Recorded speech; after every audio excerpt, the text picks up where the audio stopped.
growth is hard. It's not easy. Even shamanic journeying really asks you to look at the word. A shaman is one who sees in the dark. So it asks you to go into the darkness, you know. It asks you to do the shadow work. It asks you to look at the parts of yourself that maybe you don't like so much. Like, you really do have to do the work in order to reap the benefit. It's also no accident or coincidence that most people that work as shamans or work as shamanic healers have had drug or alcohol or mental health issues that they've had to work through, where as a society, we make people think they're going crazy before we acknowledge that they have these abilities and these ways to perceive things. And I think that in many ways, as a society, we're going through a dark night of the soul. If you know, I think there are so many beautiful things happening. There's so much magic and wonder in the world, but it's not always framed that way. And there is definitely there's definitely an imbalance in society that needs to be balanced out.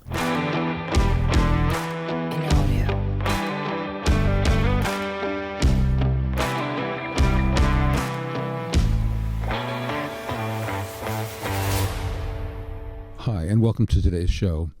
We're going to have a shamanic circle ceremony, followed by an interview with guests Dana and Anthony. We'd like to call in the energy of all that is. We'd like to ask Great Spirit to join us here. We'd like to ask Mother Earth and Father Sky to come and join us here and now, to honor Great Spirit, to honor ourselves and to honor each other. We'd like to ask for our ancestors of lineage and land to join us, our spirit guides, known and unknown, our animal allies, and all beings of the highest light and love. We call you in. We ask that you come with us here in this moment.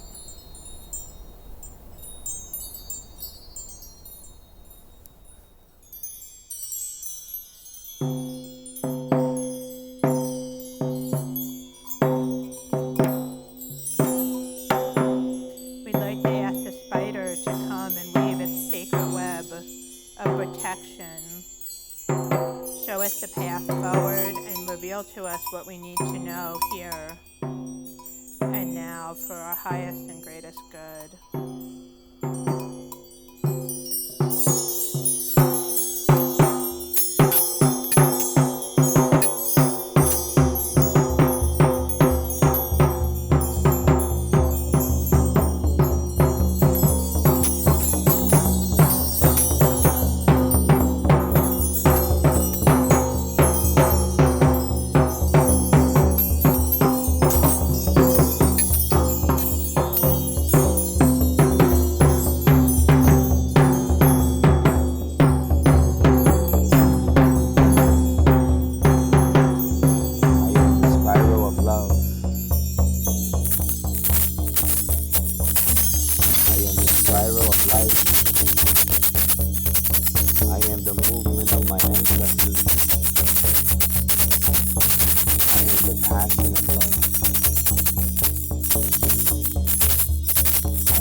spiral that takes me back to my roots. I am that diversity. I am the messenger of the divine.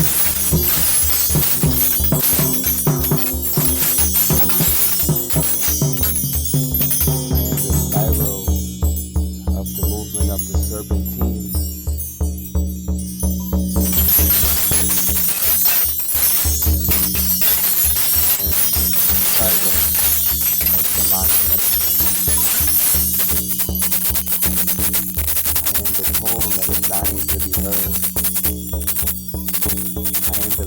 Autumn that falls and rise and incarnates. I am the tree that bends and never falls. I am the medicine of love.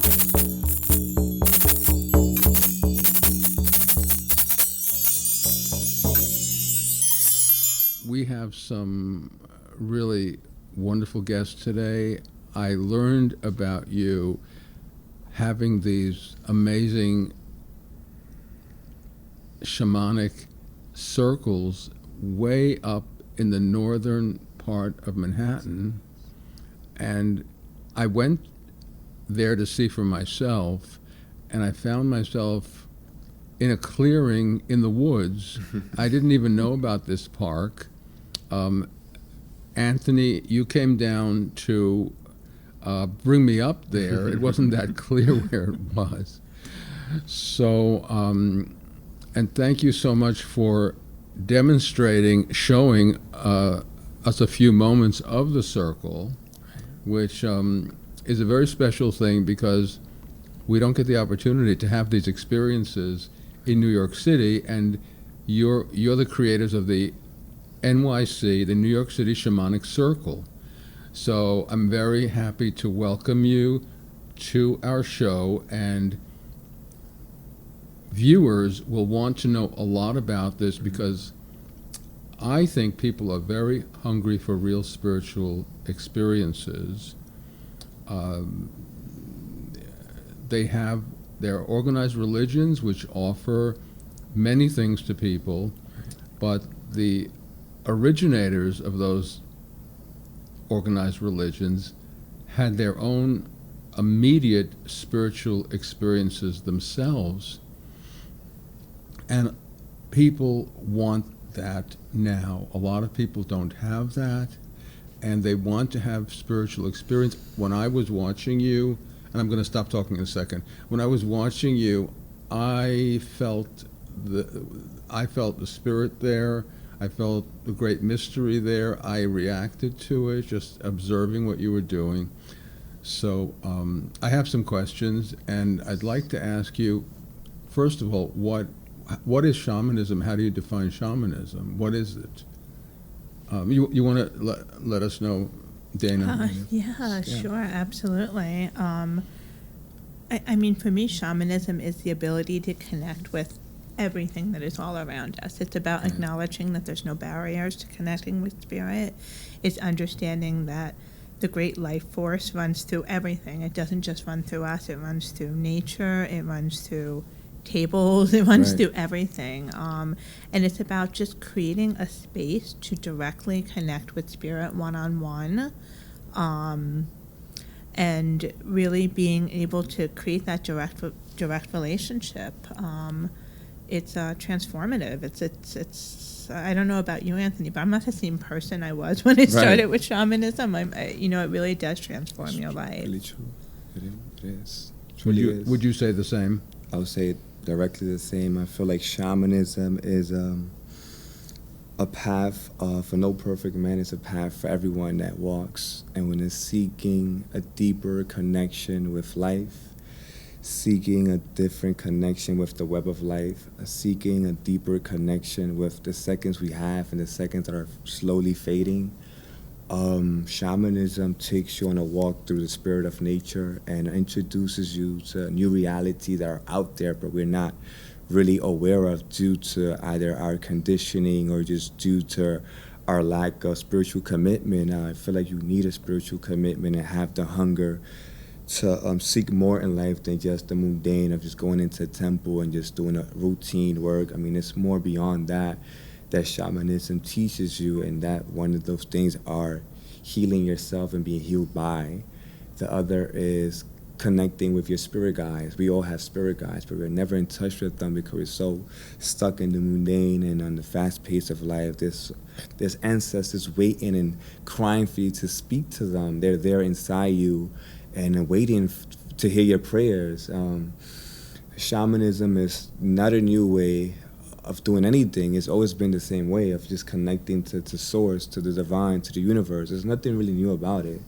What's new is this detachment from it. It's the new part of it. We have to really reattach ourselves to these pieces that are a part of us. And shamanism, before any religious domination was awakening and alarmed around the world, we had the shamanic perspective and connection with all of life.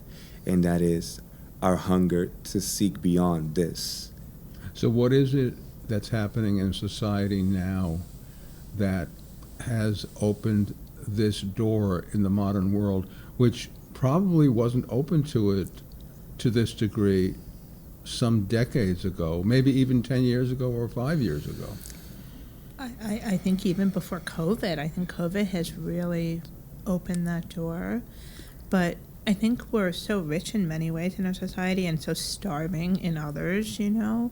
I think we're starving for authentic connection. We're striving for the ability to truly express ourselves, to connect with spirit and spirituality in a way that doesn't have to fit into a box, you know. And I think that we're going through what is called a sacred remembering right now, and we're remembering sacred remembering. Sacred remembering. We're remembering those origins, you know, and it's right. Truly is. You know, when we sit down and we connect and we open shamanically, we're connecting with the way things were in the beginning, you know, and we're continuously moving back to that, you know. Yeah, I sort of feel like with all the changes we have in our culture and our society, and some of them seem pretty negative, but at the same time, it seems like everything is coming up, the good and the bad, and we have some good things happening also. Yeah. It's so easy to focus on what's negative, but there are good things. Yeah. And I think this reconnection with spirit, and as you call the sacred remembering, is also really important. So how did you get onto this path, either one of you? How did you get onto this path, personally? Well, I truly believe I was shamanic even before the practice I discovered what's called shamanism. I've always done things shamanically. Even before I identified with shamanism or oneness or God or the universe. And it came across to me in a book I read in college called Eco-Shamanism. And that book really was the beginning for me. And I met, after reading that book, just people that were in the same path that had to share with me or shared with me their experiences in their shamanic journey in life. We all have different ones. And since then on, I've been my go-to whenever I'm down, whenever I'm up, whenever I'm sad, whenever I'm depressed, whatever sensation I'm feeling up or down, I always try to get in touch with my shamanic roots, which exists within me as it is, and as we're speaking, to realign myself with my purpose, with the day-to-day, with my personal life, with my friendships, with my jobs, and always come at peace with what Spirit has to tell me, offer me, and demonstrate to me, which most of the time is not really what I want to hear, because our human nature is to go against the truth, and go against wisdom, and go against the medicine, and shamanism helps you stop the battle, and stop the fight. Stop the fight. Stop the fight. It's just fighting itself. I know that Tibetans have a saying, and that is, you never know when you're having good luck. And sometimes things seem pretty bleak, but sometimes that bleakness leads to somewhere else that you wouldn't have gotten to otherwise. So, you know, it can make meaning out of suffering, and everyone does suffer. You mentioned community. How important is community to shamanism? Can can you practice shamanism without a community? What do you think about that? How do you answer? Absolutely. I think you absolutely can, but I think you can only go so far with it without a community. I mean, I think for both of us, it's at the point where shamanism isn't something we do. It's a way that we're living. Right. You know, it's a conscious choice of living, and it's about surrendering into and trusting spirit day in and day out, about really, you know, following the messages we receive. A big part of shamanism is shamanic journeying. And once you start down that wonderful rabbit hole of connecting with spirit, and you allow them to take you where you need to go, you transform your life. And my sort of how I got into shamanism is I'm an intuitive medium and healer, and I've always been able to see and sense spirits since a child. And I spent so much of my life having to learn that wasn't acceptable, that shamanism for me was how I started to bring that back into my life, how I began to own it, and I began to say, like, this is okay, this is who I am, you know. And it was one session with a shaman, and I thought I was just going to go in and come out feeling better, and it was as if the Band-Aid got ripped off. Like, I could see everything got turned up a notch, and I think that when you start having these experiences, it's not a point in which you can go back from it. You have nothing to do but to move forward and to really follow the messages of spirit and to really see that. Let me ask you about that, about messages of spirit. When you receive messages of spirit, all of us have voices that accompany us. It's part of being human and having a brain, having a mind. How can you tell that it's the voice of spirit when you hear a message, that it's not just a message of one of your own? I mean, I think it depends on how you receive messages. Some people literally do hear things. For me, it's a seeing and just a knowing.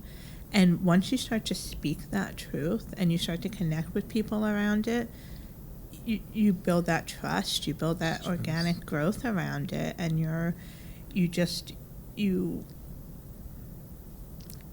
start to separate that sort of inner talk, the ego. Yeah. And once you learn to talk. identify the ego and how the ego really wants to keep us comfortable, it wants to keep us safe.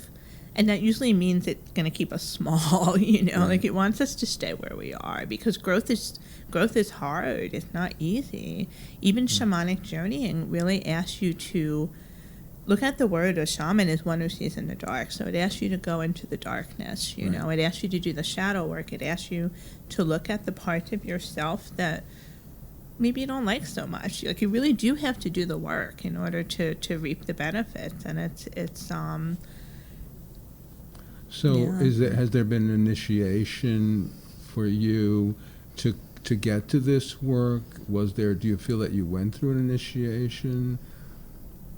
I feel that modern shamanism, or the shamanism of today, is very different from the shamanism from our ancestors' time.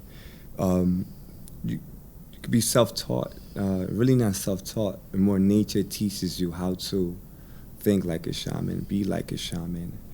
You don't want to be the shaman of the ancient time, because those shamans had their own problems to cope with. You have to ask the guidance, ask spirit the guidance for the issues and the problems of today, right? So when you speak about the voice, there's the negative inner voice, and then you have the positive inner voice. The wisdom and the medicine and shamanic terms don't come in either of those two. It's not positive, neither negative, because these could always contradict themselves. It's just pure. It makes you cry, it makes you laugh, it makes you smile, it makes you get out of your trauma and get back out of them. You can get up and be like, wow, that's what I needed to hear.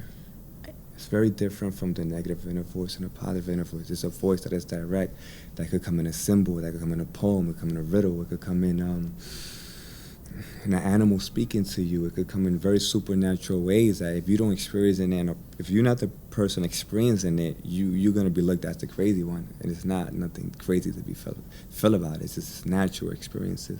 And that's how the shamanic spirit, that's how spirit speaks through shamanism. It made me think of the tree of the knowledge of Yeah. good and evil, that we ate of that tree, and then we were stuck in the good and evil, and there's a middle way. A middle Yeah. Dana, you wanted to say something? Yeah, absolutely. I think that most people that come to, oh, we have a white spider here that joined us. Most people who come to Circle, or, you know, who will call up to have a reading, are coming because they're going through something. They're dealing with grief, with trauma, with pain. They're having experiences that maybe be PTSD, but they're going through some form of the calling. They're having some form of the dark night of the soul. Or for me, my initiation into shamanism, I didn't answer my first one, and that's when I was 14 years old. I had a near-death experience. I needed a blood transfusion. I literally saw myself in the hospital surrounded by people, and the only person I knew was my grandfather. When I woke up and I told my parents about it, they were like, no, that didn't happen. That was a dream. So the spirits started coming, all of that. I found ways to ignore it and went through many years of all sorts of things. When I had my second near-death experience after the birth of my daughter, and this was in my 30s at this point, I realized I couldn't turn it off again. Like, I had to learn how to walk down that path. And a lot of people who work as shamanic healers or shamanic practitioners that have very similar stories. Maybe it wasn't a near-death experience, but it was something that rocked their world and fundamentally shifted how they looked at things. And once you open that door, you can't close it. It's open. I think it's really great that you found it, because it makes me think of people who are going through the dark night of the soul, and instead of embracing it as an opportunity, that the universe is telling them they need to make some change, maybe something spiritual that's speaking to them. Instead, they go and they get medicated, and they never. Not to say that some people don't benefit from having temporarily some help, but just to be open to the fact that, hey, maybe it's an initiation for you. It's another way to look at it. Well, there's also no accident or coincidence that most people that work as shamans or work as shamanic healers have had drug or alcohol or mental health issues that they've had to work through, where we, as a society, we make people think they're going crazy before we acknowledge that they have these abilities and these ways to perceive things. And I think that in many ways, as a society, we're going through a dark night of the soul. I think there are so many beautiful things happening. There's so much magic and wonder in the world, but it's not always framed that way. And there is definitely there's definitely an imbalance in society that needs to be balanced out, And that's what's happening right now. Yeah. I'm wondering if there's an end point, as some Asian religions have enlightenment. I don't know if that's the end point, but is there an end point of shamanism also, or is it always a process? I feel like there will never be an end point, but what the shaman or the shamanic practitioner is always trying to do is find the ways and rescue and hunt for the tools that give you a way of life and a way of being that lets you administrate these cons and pros in our lives. And that's really what the journey of life is about. It's not trying to run away from the suffering or end it, or trying to run away from feeling happy or ending your happiness, but constructing the tools through divine work, through spirit work, through spiritual practice, to accumulate the tools that you gather through your journey in life to help yourself and help others. And working with people, give them the tools that they can always come back to when they ever come across these situations in life where they're close to killing themselves or about to overdose or no longer in the sensation or the mood of loving themselves, remembering that Spirit gave me a prescription that I can take before the doctor gives me. Because medicine is needed, but there's also options before the prescription is given to you, which is spiritual medicine, which is a medicine of knowing myself and knowing the origin of my traumas to correct them and address them with new light, with new watts. I think that one of the things I love about shamanism is the belief that we're all just walking each other home, right? Like we're all trying to ascend, we're all trying to get somewhere. And as we do that, we work with the great sacred spiral of life. So like whether that's shamanically working with the seasons, which move in a spiral, or shamanically working with the idea of birth, life, and Rebirth. death, and rebirth, that's another form of a sacred spiral that, you know, we learn and grow and we get these sacred truths and we're called back to them to understand them more deeply. So we are ascending towards something, right? Dana, that's a good point Mm-hmm. for us to wrap up because we're out of time and I have a lot more Wow. questions for Okay. you. So I could see there could easily be a part two to this. Yeah. Thank you very much. Great talking with you. Okay, thank you. Hey, take advantage of FlashZone.com. It's where you'll find in-person local events and also people who are interested in the subject we're talking about.